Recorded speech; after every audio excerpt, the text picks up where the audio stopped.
down into a hole somewhere. There's a king brown snake waiting there. There's a king brown snake waiting there. Hi, I'm Les Stroud, creator of Survivor Man, and welcome to this session of training and tutorial videos from Sony Creative Software. Now, these sessions are designed to show you the techniques and the tools you need to survive your next video editing sessions. The same tools that make Sony Vegas Pro software an integral part of my own production studios.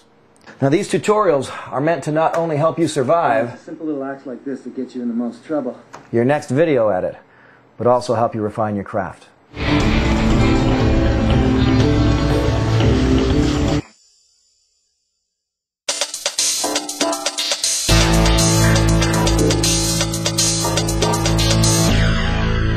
As an editor, you most likely look for some sort of special effect to apply to your video clips every now and then.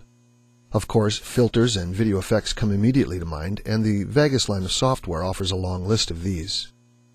However, for a different and somewhat unique effect that you might not have ever used, change the undersample rate for selected video events on your timeline. This creates an interesting effect in the right situations. In this video, we'll talk about how to set the undersample rate in Vegas Pro software. First, find a clip that can work well with an undersample rate change. Of course, you can use any clip, but as you'll see as you start experimenting, it works best on clips with fast motion, like a bicycle race, zooming cars, or perhaps a clip from a music video that has good motion. Add your clip to the timeline. Play the clip, and note that if it was a well-shot clip, you can see the motion is nice and smooth as it plays back at something like 24, 25, or 30 frames per second depending upon your camera settings.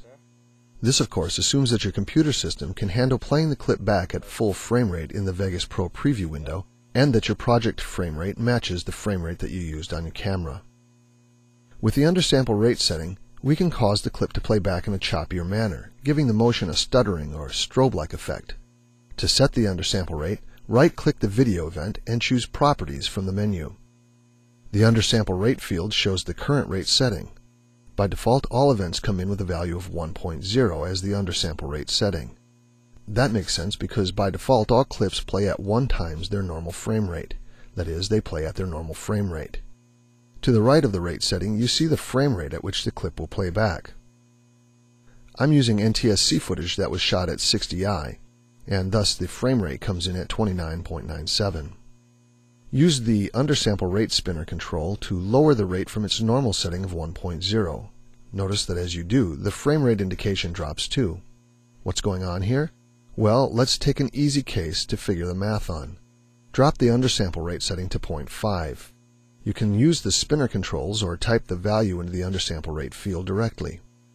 With an undersample rate of 0.5, the frame rate drops to 14.985 frames per second. This means that now the video in this event will play half the number of frames as usual. It also means that each frame will stay on screen for twice as long as usual, so that the video lasts for as long as it normally would. Remember, you're not creating slow motion here. For that, use the playback rate setting. Instead, you're simply telling Vegas Pro to play half the number of frames in the same amount of time, thus increasing the time that each frame must be shown on the screen before going to the next frame. Click OK to close the Properties window, and then play your project. As I said, dropping the undersample rate does not create slow motion. Instead, it creates motion that happens in regular time, but gives a more stuttering picture. You can see, therefore, why this has more of an effect on video with lots of motion. As an object moves across the picture, its motion is jerkier than at normal playback. The lower you drop the undersample rate, the more pronounced the stuttering effect. Try a few settings. Drop the undersample rate down to its lowest possible level of 0.10, and then play your project again to see how that affects the video. This can almost give the impression that you're not watching a video at all, or rather a series of still images played one after another. Now you can get creative. If your video is driven by a music bed, try to dial in an undersample rate that feels like it causes the video to strobe or stutter in the rhythm of the music. Add a light raise filter or some other video effect to the event, and see what it does to the picture. Try increasing the contrast on the clip with the brightness and contrast filter and see what you get. If you really want to slow down the rate at which the frames change, drop the playback rate setting too and create slow motion.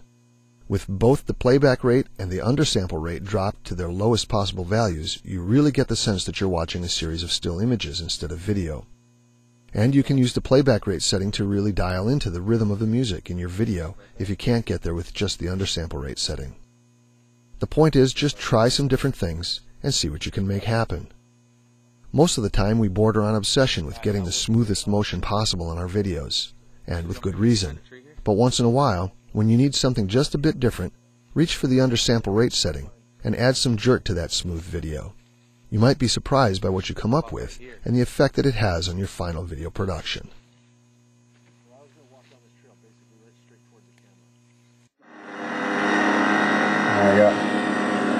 Now, I may have to survive out in the wild, but when it comes to meeting my next production deadline, it's Vegas Pro that is my most valuable survival tool.